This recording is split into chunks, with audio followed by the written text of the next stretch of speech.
Zalimlerin gür sesidir o, suskun dünyanın gür sesidir o.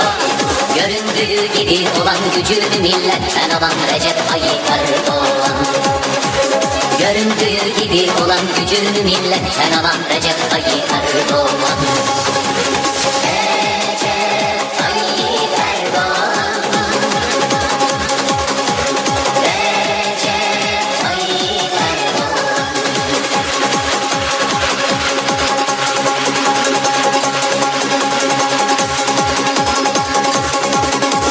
Halkın adamı, hakkın aşığı, o milyonların umut ışığı.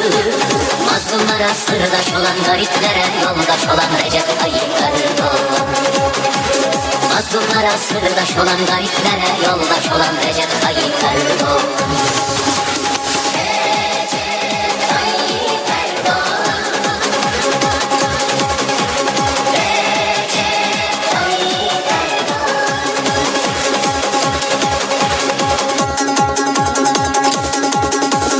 Oldu her zaman sözünün eri, çıktığı yoldan dönmedi geri. Kararlıdır davasında, anaların duasında Recep Tayyip Erdoğan. Kararlıdır davasında, anaların duasında Recep Tayyip Erdoğan. Recep Tayyip Erdoğan. Recep Tayyip Erdoğan.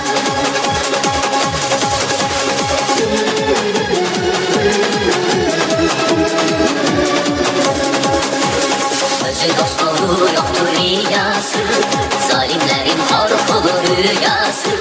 İnandığı yolda gider, yıllardır beklenen gider Recep Tayyip Erdoğan.